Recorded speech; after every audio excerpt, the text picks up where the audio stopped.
나가서 들에서 합한 채를 얻어 그의 어머니 레아에게 드렸더니 라헬이 레아에게 이르되 언니의 아들의 합한 채를 청구하노라. 레아가 그에게 이르되 내가 내 남편을 빼앗은 것이 작은 일이냐? 그런데 내가 내 아들의 합한 채도 빼앗고자 하느냐?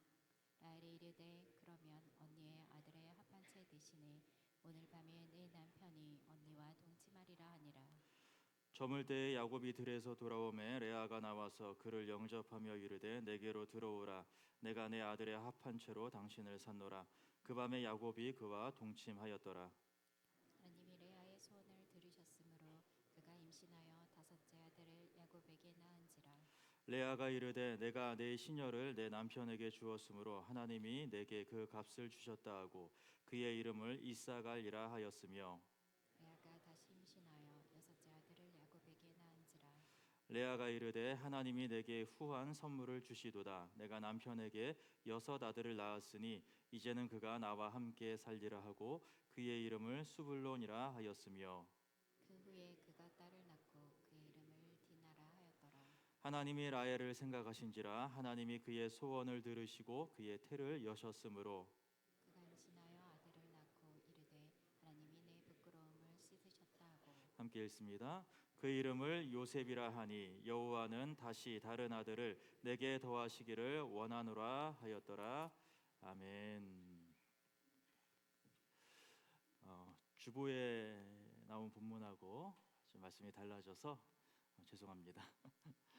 오늘은 원래 이제 다음 장에 나오는 말씀을 좀 살펴보려고 했는데 이 야곱의 아들들에 대한 내용은 사실 오늘 그냥 간단하게 살펴보고 넘어가려고 했거든요. 근데 말씀을 준비하다 보니까 이 말씀을 꼭 나눠야 되겠다 싶은 마음이 들어서 야곱의 아들들에 대해서 오늘 함께 좀 말씀을 살펴보고, 원래 오늘 이제 살펴보려고 했었던 내용은 다음 주에 다시 좀 살펴보도록 하겠습니다. 사실 제가 창세기를 이렇게 오래 할 생각이 없었습니다. 그냥 인물 중심으로 빨리빨리 지나가려고 했는데 하다 보니까 조금씩 길어지고 있는 것 같아요. 그렇지만 그 가운데서도 또 하나님께서 우리에게 주신 은혜가 있는 줄로 믿습니다. 예. 창세기 29장 후반부터 30장까지 야곱의 아들들이 태어나는 이야기가 쭉 나오는데요. 레아와 라헬이 마치 아이를 낳기를 경쟁하는 것처럼 아이를 이렇게 낳고 있는 그런 모습들을 이제 볼 수가 있습니다. 먼저 아이를 낳기 시작했었던 여인은 레아였어요. 레아가 먼저 네 명의 아들들을 쭉 낳게 됩니다. 그런데 이 레아라는 여인은 참 생각하면 생각할수록 이 사람은 참 안타까운 사람이에요. 사랑에 굉장히 목말라 있었던 사람이에요. 남편으로부터 사랑받기를 간절히 원했던 사람입니다.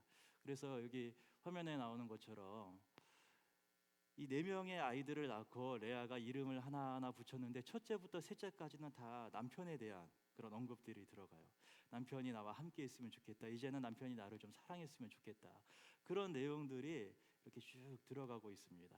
사랑받지 못해서 슬퍼하고 외롭고 쓸쓸했던 여인, 그 사람이 이 레아였었던 여인이었던 것 같아요. 근데 야곱 입장에서는 레아에게 어떤 감정이 있었을까요?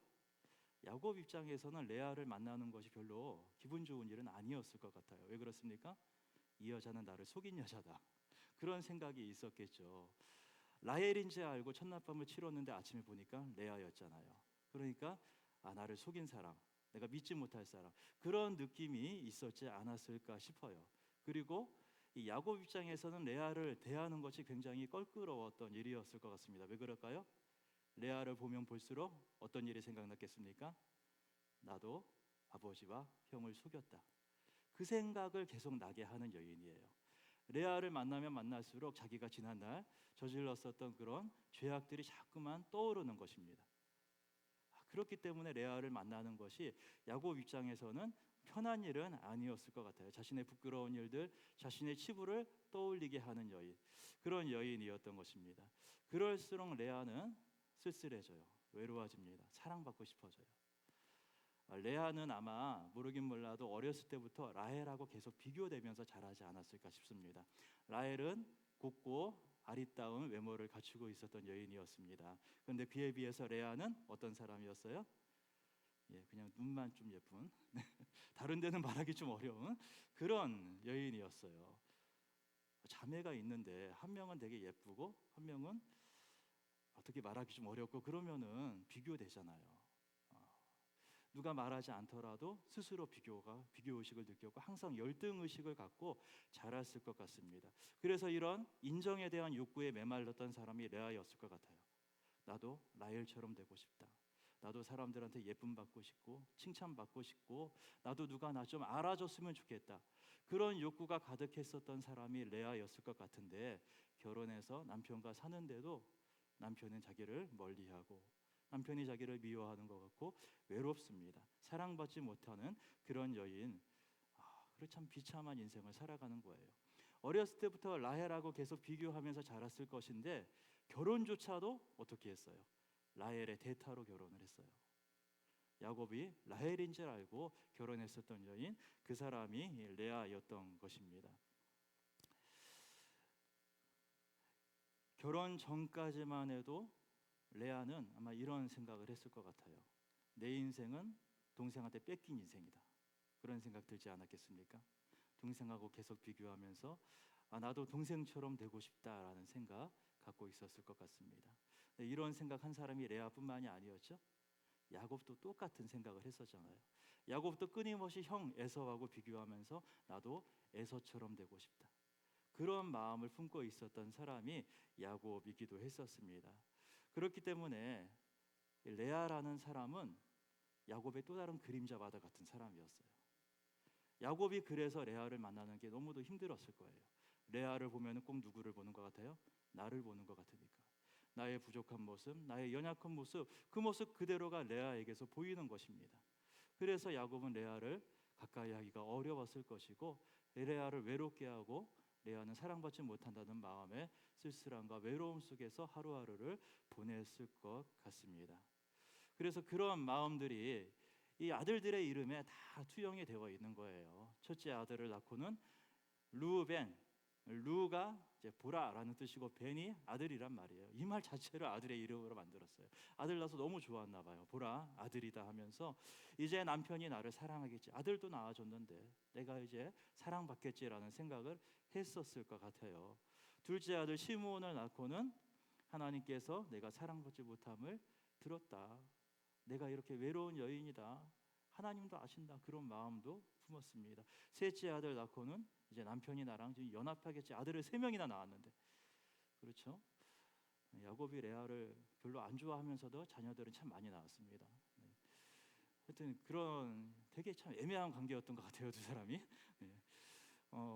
그런 남편에 대한 욕구, 남편에 대한 사랑에 대한 갈구, 그런 것들이 레아의 마음 속에는 항상 가득했었던 것 같습니다.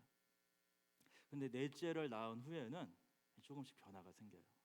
넷째 아이 유다를 낳게 됩니다. 유다의 이름의 뜻은 찬송하다라는 뜻이에요. 그러면서 내가 이제는 여호와를 찬송하겠다라는 의미를 담아서 넷째 아들의 이름을 붙이게 됩니다. 이전까지는 남편의 사랑 때문에 외롭고 쓸쓸한 마음이 계속 그 아들들의 이름 속에 들어가 있는데 넷째에서는 그런 마음이 사라졌어요. 넷째부터는 이제는 내가 하나님을 찬송하겠다. 그런 마음이 들게 되는 것입니다. 이제 레아의 삶이 조금씩 달라지는 것 같습니다. 그동안에는 남편의 사랑을 받아야만 자기가 존재하는 것처럼 자기라는 사람이 인정받는 것처럼 느껴졌는데 이제는 남편이 아니라 누구를 바라본다는 거예요? 내가 이제는 하나님을 바라보겠다. 나의 시선을 돌려서 하나님을 바라보며 하나님만으로 만족하며 살아가겠다. 그런 고백을 담고 있는 것입니다. 다른 사람의 사랑, 다른 사람의 인정 이런 거 잊지 않아도 괜찮다. 나는 하나님만으로 충분하다. 그런 고백이 담고 있는 거예요. 그래서 이제 레아는 남편의 사랑이 아니고 하나님 안에서 자기 자신의 가치를 발견하게 됩니다. 내가 남편에게 사랑받지 못한다 할지라도 내가 무가치한 존재가 아니라는 거예요. 나는 이제 하나님을 찬양하겠다. 하나님 안에서 자신의 가치를 새롭게 발견하고 자기가 누구인지를 알아가면서 레아의 삶에 조금씩 변화가 일어나고 있는 모습들을 우리가 볼 수가 있는 것입니다. 그런데 이에 비해서 야곱이 정말 사랑했던 여인 라헬은 자녀를 못 낳고 있었어요.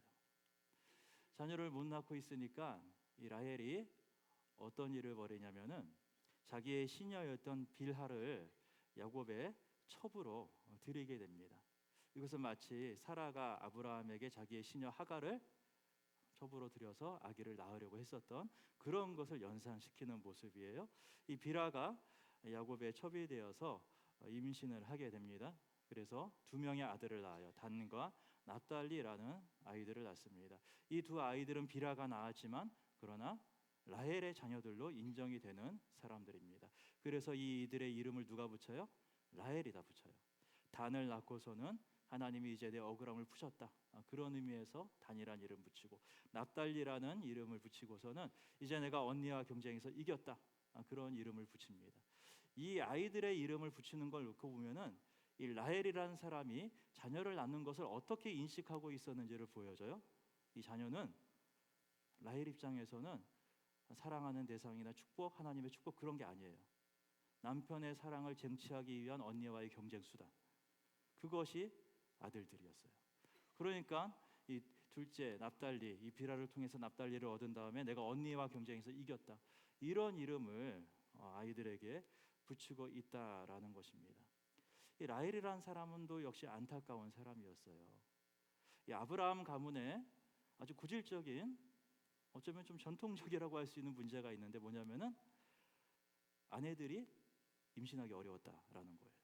아브라함의 사라 역시 아이를 갖지 못한 여인이었고, 이삭의 아내 리브가 역시 아이를 임신하기 어려운 여인이었습니다. 이렇게 아이들을 갖기 어려운 집안에서 라헬 역시 아이를 갖기 어려운 난임 여성이었어요. 이렇다라는 것은 아브라함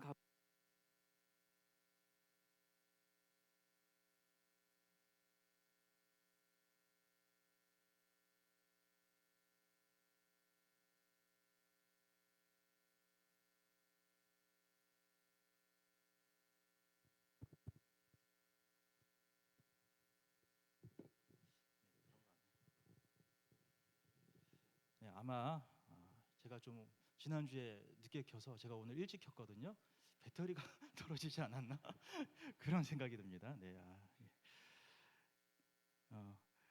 이 라헬이란 여성은 아브라함 가문에 있었던 그 정통 부인, 정실 부인의 전통을 이어가는 그런 사람이기도 했었던 거예요. 왜냐하면은 임신하지 못했었던 그런 전통 이어받는 사람이에요. 이 아브라함 가문의 여성들은 자신들이 임신하지 못하는 한계와 연약함을 갖고 있었기 때문에 오히려 그것으로 인하여서 하나님의 도우심을, 하나님의 능력을 경험했던 사람이기도 합니다. 사람으로서는 불가능한 일들이 이루어지는 것을 보면서 이 하나님의 약속을 이어가는 그런 놀라운 은혜를 누리기도 했었던 사람들인 것이죠. 라헬이 그런 기회가 왔었던 거예요. 아마 라헬 입장에서 임신하지 못한 것을, 안타까운 일이지만 그러나 이것을 참고 기다렸다라면은 나중에 요셉을 얻었을 때의 그 기쁨이 훨씬 더 컸었을 것 같아요. 그런데 이 라헬이 그걸 기다리지 못합니다. 그래서 마치 사라가 했던 것처럼 자기의 여종을 이 야곱의 첩으로 들이면서 그러면서 또 다른 아들들을 얻으려고 하는 것입니다. 이러는 것은 오히려 사라가 했던 것보다 더 안 좋은 모습이었어요. 사라는 그래도 하갈을 아브라함의 첩으로 들이고 나서는 사라와 하갈은 계속해서 뭔가 안 좋은 관계라도 관계를 이어가요. 서로 상호작용을 가져요. 그런데 라헬은 자기의 여종을 이제 야곱에게 첩으로 주고서는 여종에 대해서 관심이 없어요. 여종이 낳는 아기에만 관심이 있어요. 그러니까 이 사람을 마치 아이를 낳는 수단처럼 여기고 있는 거예요. 그러면서 이 라헬은 굉장히 안 좋은 모습을 보여주고 있는 것입니다. 이 라헬 입장에서는 자기가 갖고 있는 연약함과 아이를 임신하지 못하는 무능력한 모습들, 그것들이 하나님의 은혜를 경험할 수 있는 통로가 될 수 있었음에도 불구하고 그 기회를 스스로 걷어찬 것과 마찬가지입니다. 자기 스스로 이 문제를 해결하겠다, 나의 힘으로 나의 능력으로 해보겠다, 그런 생각으로 인하여서 라헬은 하나님께서 주시는 은혜를 스스로 걷어찬 그런 안타까운 일들을 벌이게 됩니다. 그래서 이 라헬도 보면은 또 누가 떠오릅니까? 야곱의 모습이 보이는 것입니다. 야곱도 어떻게든 자기 인생 스스로 한번 해보려고 했었던 사람이잖아요. 형한테서 팥죽 한 그릇으로 장자의 명분도 사고 아버지와 형을 속이면서 그 장자의 자리를 차지하려고 했었던 그런 야곱. 그것과 마찬가지로 자기의 인생을 스스로 어떻게든 개척해 보려고 하는 그런 라헬의 모습. 야곱의 모습이 또 라헬에게도 중첩되어 나타나는 것을 우리가 볼 수가 있는 것입니다. 그래서 이 야곱 가문의 모습을 보면은 우리들의 삶이 보입니다. 야곱의 가정의 모습을 보게 되면은 꼭 우리들의 가정의 모습을 보는 것 같아요. 아등바등 어떻게든 살아보려고 하는 모습, 우리의 힘으로 어떻게든 해보려고 하는 모습, 그러다가 하나님께서 주시고자 하는 축복들을 오히려 뒤로 밀어버리고 자기가 스스로 파놓은 함정에 걸려서 넘어지는 그런 연약한 모습들, 그런 모습들이 야곱의 가정 속에는 끊임없이 드러나고 있습니다. 그래서 마치 우리들의 연약함을 보는 것 같은, 그래서 더욱더 우리의 마음이 가는 그런 모습이 야곱 가문의 모습인 것 같습니다. 이렇게 아이들이 라헬이 자기의 시녀를 야곱에게 줘서 아들 둘을 얻고, 그리고 또 그러니까 레아도 자기의 시녀를 줘서 또 두 명의 아들 각각 아셀이란 아들을 낳고, 이러면서 서로 앞서거니 뒤서거니 하면서 아들을 낳는 것을 경쟁하는 것처럼 이런 일들을 벌이고 있습니다. 그러다가 이런 사건이 일어납니다. 오늘 함께 읽은 이 말씀을 보게 되면은 르우벤이 들판에서 합한채라는 식물을 구해서 그걸 자기 어머니 레아에게 가져다 주는 일이 있습니다. 이 합한채라는 식물이 어떤 식물입니까? 이게 한자어로 합할 합자에 기쁠 환자, 야채 채자를 쓰는 그런 식물입니다. 그래서 이게 기쁨을 더해주는 식물, 이런 거예요. 영어로 하면 이거 맨드레이크라는 식물이라고 해요. 여기 이제 그림이 이런 모양의 식물이라고 합니다. 그래서 요 합한채는 뿌리를 복용을 하는 거예요. 근데 이 뿌리 모양이 뭐처럼 생겼어요? 사람 모양하고 비슷하게 생겼어요. 그러니까 우리로 치면 인삼 비슷하게 생긴 그런 식물이 합한채라는 거예요. 이 뿌리에 어떤 약간의 마약성인 그런 성분도 있고 사람을 흥분시키는 그런 성분도 있어서 이런 것을 복용을 하게 되면은 승분하는 데 도움이 되는 그런 식물이라고 합니다. 이거를 이제 르우벤이 자기 어머니 레아한테 갖다 줬는데 라헬이 그 합한채를 요청하는 것입니다. 요거를 야곱과 함께 먹으면 혹시 아이를 가지는 데 도움이 되지 않을까, 그런 생각을 한 거겠죠. 그러면서 그 합한채를 내게 달라 하고, 그 대신에 오늘은 야곱이 언니한테 가서 하룻밤을 보낼 거다, 그런 식으로 거래를 하게 되는 거예요. 근데 참 이런 거 보게 되면은 참 이거 뭐 어떻게 표현해야 될지 모르겠습니다. 이것이 하나님께서 선택하신 믿음의 가정 안에서 이루어지는 일이라고는 보기에는 굉장히 낯뜨거운 그런 일들이 야곱 가정에서 일어나고 있는 거예요. 라헬은 시녀를 통하여서 두 명의 아들을 얻었음에도 불구하고 여기서 만족하지 못해요. 어떻게든 내가 아이를 낳겠다라는 그런 인간적인 시도, 이것을 그치질 않아요. 어떻게든 계속 시도를 해요. 하나님의 은혜를 구하기보다는 자기 스스로 이 일들을 해결하고 하자 하는 그런 일들을 계속 시도하고 있습니다. 그런데 합한채를 받아가지고서는 아들을 얻으려고 했는데 이 아들이 누구한테 생깁니까? 라헬한테 생기지 않고 오히려 또 레아에게 새로운 아들이 생기는 모습을 보게 됩니다. 그래서 레아가 또 아들을 두 명을 낳게 돼요. 아마 아들을 앞에서 4명 낳고 나서는, 그리고 나서 한동안 이 야곱이 레아하고 같이 동침하지 않았던 것 같아요. 그래서 아이를 갖지 못했는데 이 합한채 사건 이후로 다시 야곱이 레아와 동침하게 되면서 아들 2명을 새롭게 또 태어나게 되고, 여기에 또 딸까지 태어납니다. 그래서 이렇게 태어난 아들이 이사갈이라는 아들, 수불론이라는 아들 2명의 아들이 태어나고, 그리고 디나라는 딸이 1명 태어나게 됩니다. 이사갈은 값이다, 하나님이 내게 값을 주셨다. 수불론은 거함, 하나님이 내게 선물을 주셨고 남편이 이제는 나와 함께 살 것이다, 이런 기대를 담는 그런 이름을 붙여줍니다. 그리고 나서 야곱에게 딸이 1명 태어나는데, 이 레아가 디나라는 딸을 낳게 됐는데, 이 디나의 이름이 좀 특별합니다. 성경 말씀에 보면은 디나의 이름에 대한 설명이 안 나와요. 각주도 안 붙어 있고 설명이 안 나옵니다. 근데 이 디나라는 이름의 뜻은 판단하다, 심판하다 또는 보복하다라는 뜻을 갖고 있는 이름이에요. 여자아이 이름치고는 조금 무서운 뜻이 갖고 있는 이름입니다. 여성들한테 붙일 법하지 않은 남자들한테나 붙일 것 같은 그런 이름을 레아는 딸한테 붙여주었어요. 우리가 성경을 읽어가면서 이런 부분에 주목을 할 필요가 있습니다. 앞에서 나오는 반복되는 패턴이 있었는데 그 패턴이 어느 한순간 깨지는 부분이 있어요.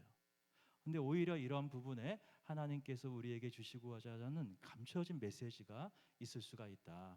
이런 부분을 우리가 좀 주목할 필요가 있다 싶습니다. 이 디나를 마지막으로 해서 레아가 출산하는 과정이 더 이상 성경에는 나오질 않습니다. 아마 디나 이후에도 또 다른 딸들이 있었지 않을까라고 추측은 되는데 다른 딸들의 이름은 나오지 않고 디나만 특별히 나와요. 물론 그 이후에 디나와 관련된 사건이 등장하기 때문에 여기에서 디나가 나오기도 하지만 그러나 우리가 하나 좀 생각해 봐야 될 것이 있어요. 여기서 레아가 디나까지 낳고 그 이름을 이제는 판단, 심판이라고 붙이고서는 더 이상 레아의 아이들에 대한 이야기가 나오지 않는다라는 것입니다. 그것은 이제 레아가 이제 모든 것을 누구에게 맡기겠다라는 뜻입니까? 하나님의 판단에 맡기겠다라는 의미가 갖고 있는 거예요. 이 모든 것을 하나님이 결국 심판하실 것이다. 이 모든 것을 하나님의 판단에 맡깁니다. 모든 것을 하나님의 뜻대로 이루어 주시옵소서. 레아가 이제는 그런 고백까지 나아가고 있는 것입니다. 레아는 더 이상 남편의 사랑으로 자기의 가치를 증명하려 하지 않아요. 아까 4명의 아들 유다까지 낳은 이후에 하나님을 찬송하겠다라면서 그의 믿음이 성장하는 모습을 보였는데 또 다른 그 이후에 합한채 이후의 사건을 겪으면서 레아는 한 단계 더 성숙해지는 그런 모습을 보여주고 있습니다. 레아는 이것을 통하여서 이제 나의 인생의 주인이 오직 하나님이십니다. 하나님께 나의 모든 판단과 하나님께서 이 모든 일을 심판하실 것을 맡겨드립니다. 그렇게 고백하고 있는 것입니다.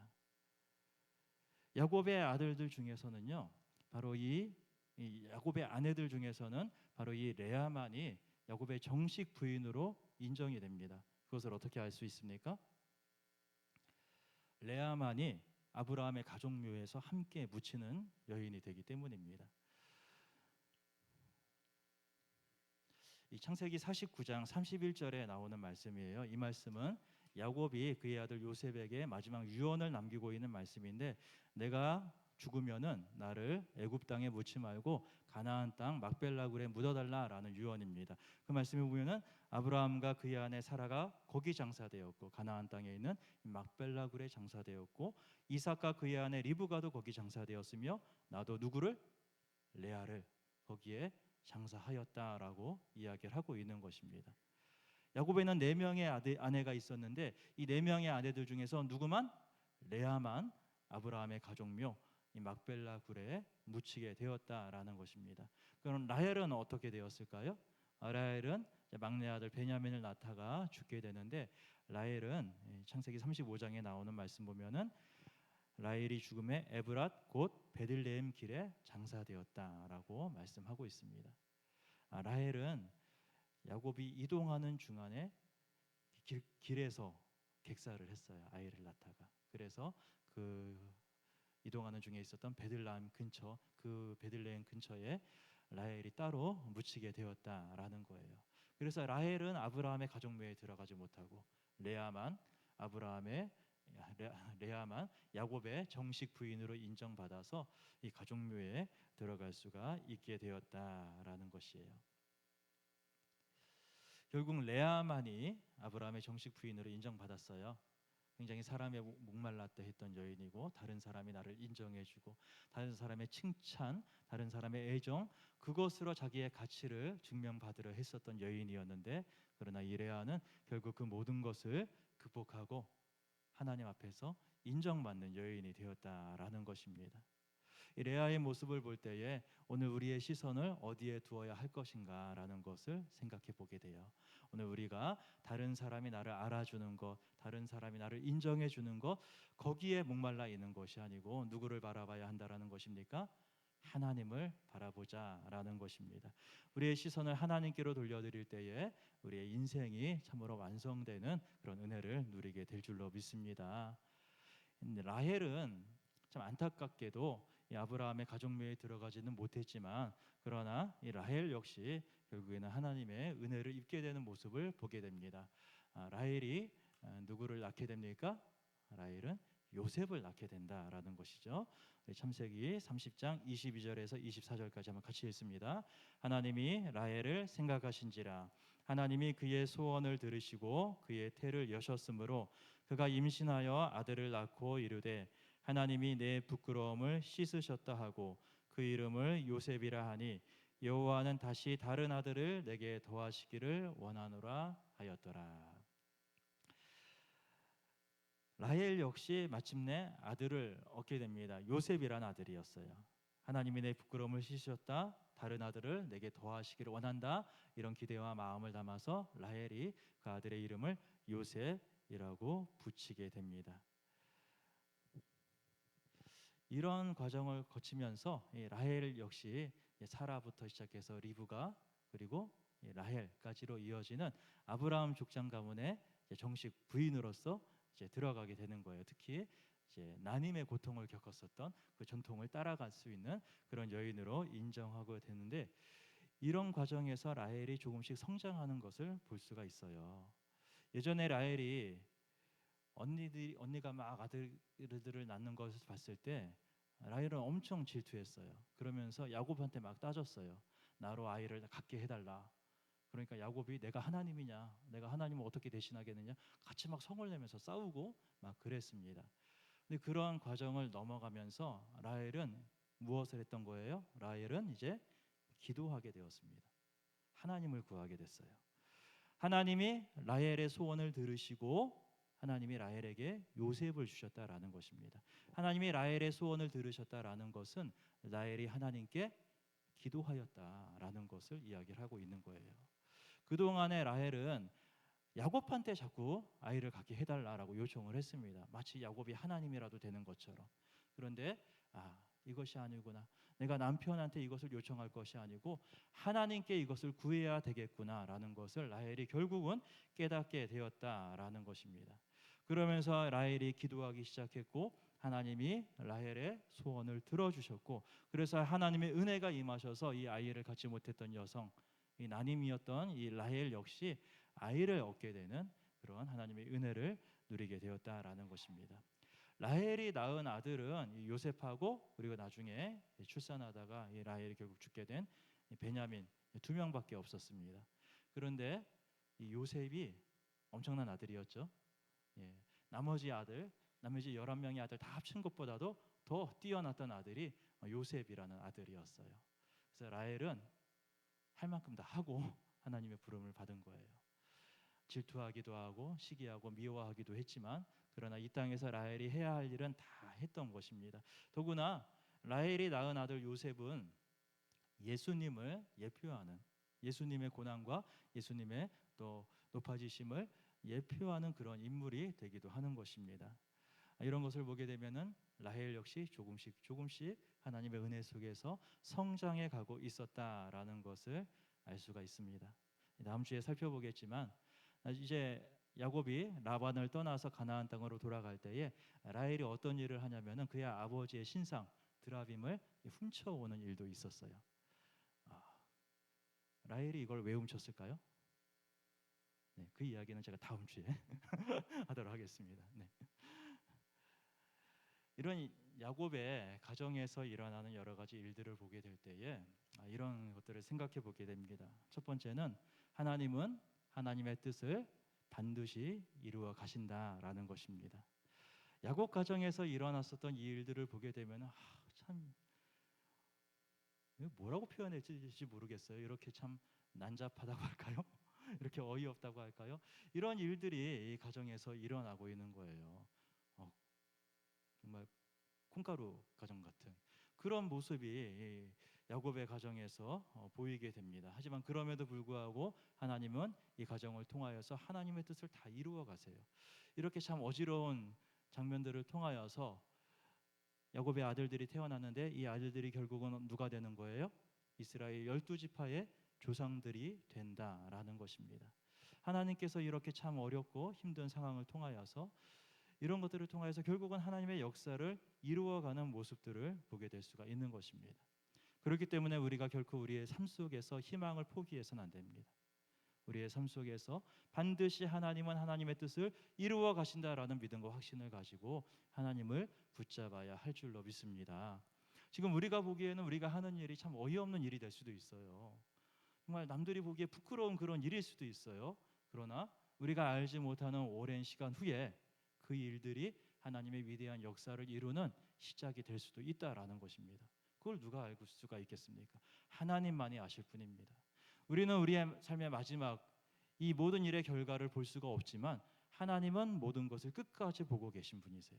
그렇기 때문에 오늘 우리를 통하여서 반드시 하나님의 뜻을 이루어 가실 줄로 믿습니다. 그런 축복을 누려 가시기를 바랍니다. 또 두 번째 생각해 보게 될 것은 하나님은 약한 자를 돌보신다라는 것입니다. 하나님은 연약한 자를 돌보시고 그들에게 은혜를 베푸시는 하나님이세요. 야곱의 아들들이 쭉 태어나는 모습을 보게 되면 한 가지 좀 이상해 보이는 장면이 있습니다. 이 말씀 보면서 좀 이상하다라고 생각하신 것 없으십니까? 아들들이 계속 태어나고 있는데 그 아들들의 이름을 누가 다 붙여요? 엄마가 다 붙여요. 야곱은 관심도 없는 것 같아요. 이 여기에서 야곱은 아무 역할을 안 해요. 아이들이 태어나면 다 레아가 라헬이 그 이름을 다 붙이고 있습니다. 이런 것을 보게 되면 이거 좀 특별하다라는 생각이 듭니다. 보통 아이가 태어나면 그 아이에게 이름을 붙이는 건 아버지의 역할이었어요. 그런데 야곱은 마치 자기는 여기에 대해서 아무런 책임이 없다. 나는 이거 관계 없다. 그런 거라고 그렇게라도 보이는 것처럼 야곱은 여기에 대해서 전혀 신경을 쓰지 못하고 있는 모습을 보게 됩니다. 자녀들의 이름을 붙이는 것은 아버지의 특권인데 그런데 오히려 레아나 라헬 같은 어머니들이 여성들이 아이들의 이름을 붙이면서 하나님을 향한 그들의 소망과 믿음을 표현하고 있는 거예요. 그러면서 그 아이들의 이름을 붙이는 것을 통하여서 이 여성들의 믿음이 조금씩 성장해 가고 있다라는 것을 우리에게 보여주고 있다라는 것입니다. 이것은 하나님께서 궁극적으로 누구에게 관심을 갖고 누구에게 신경을 쓰고 계시느냐라는 것을 우리에게 보여줘요. 하나님은 세상에서 힘 있고 능력 있는 사람 그런 사람들에 관심 없습니다. 하나님은 누구한테 관심이 있습니까? 가난한 사람들, 힘없는 사람들, 소외된 사람들, 외로운 사람들. 하나님은 그런 사람들을 바라보신다라는 거예요. 이 당시 가정을 이끌어가고 이 가정의 가장이었던 야곱은 여기에 대해서 아무런 신경도 쓰지 않는데 근데 누가 신경 쓰고 계시다라는 것입니까? 하나님이 이 연약한 여성들의 삶을 지켜보고 계신다, 신경 쓰고 계신다라는 것을 이 말씀을 통해서 우리가 알 수가 있다라는 것이죠. 특히 이 야곱의 두 아내들 중에서 누가 더 외롭고 힘들었던 사람입니까? 레아가 더 외로웠을 때 하나님은 오히려 누구한테 더 은혜를 부으세요? 레아에게. 조금이라도 힘 있는 라헬보다도 아주 더 어렵고 힘들었던 레아에게 하나님의 은혜가 더 가득하게 임하는 모습을 보게 될 수가 있는 거예요. 하나님의 관심은 항상 여기에 있습니다. 가장 힘없는 사람, 가장 연약한 사람, 가장 소외된 사람 그런 사람들을 하나님은 지켜보고 계시다라는 것입니다. 오늘 우리의 삶 속에서 이 말씀들이 우리의 삶의 약속으로 받아들여질 수 있기를 소원합니다. 우리의 삶이 중심에 있지 못할 수가 있어요. 그렇죠? 우리가 사는 이 지역도 좀 중심은 아니잖아요, 솔직히. 하지만 그럼에도 불구하고 하나님의 관심은 중심이 아니고 주변부에 있는 사람들에게, 힘 있는 사람이 아니고 힘 없는 사람들에게 거기에 하나님의 관심이 있고 하나님의 초점이 맞추어져 있는 줄로 믿습니다. 그런 은혜를 누려 가실 수 있기를 바랍니다. 마지막 세 번째 생각해 볼 것은 우리는 하나님께로 시선을 돌려야 한다라는 것입니다. 레아와 라헬의 모습을 통하여서 이 사람들이 조금씩 믿음이 성장하는 것을 보았습니다. 조금씩 하나님께로 그들의 시선이 돌아가고 있어요. 레아나 라헬은 처음에는 둘 다 그냥 남편만 바라보는 사람이었어요.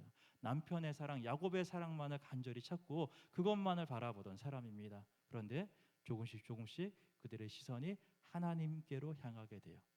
그러면서 하나님께서 그들을 통하여서 놀라운 역사를 일으키는 모습을 볼 수가 있다라는 것입니다. 야곱의 가정에서 일어났던 일들은 참 유치해 보입니다. 어떻게 보면 좀 난잡해 보이기도 하는 그런 모습들이 야곱의 가정에서 많이 일어났습니다. 그럼에도 불구하고 그 가정이 하나님께로 조금씩 돌아오는 그런 모습들을 우리가 볼 수가 있어요. 이런 거 보면 우리의 가정에도 소망이 생기지 않습니까? 우리의 삶 속에서도 소망이 있는 것입니다. 우리가 눈을 들어서 하나님을 바라보기 시작할 때에 하나님은 우리가 생각하지 못했던 위대하고 놀라운 일들을 이루어 가실 줄로 믿습니다. 하나님의 놀라운 일들을 누려 가실 수 있는 모든 성도님들 되실 수 있기를 주님의 이름으로 축복합니다.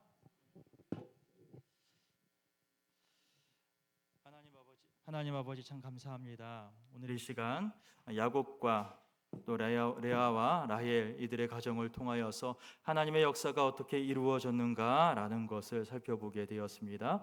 하나님의 뜻이 우리의 삶 가운데도 이렇게 이루어질 수 있기를 소원합니다. 우리의 눈을 들어 하나님을 바라보게 하여 주시옵소서. 우리의 시선이 하나님께로만 향하게 하여 주시옵소서. 그래야 해서 우리의 삶 가운데 하나님의 놀라우신 일을 행하시고 놀라운 은혜를 베풀어 주시는 것을 바라보면서 하나님만을 섬기며 살아갈 수 있는 저희들이 되게 하여 주시옵소서. 예수님의 이름으로 기도드리옵나이다. 아멘.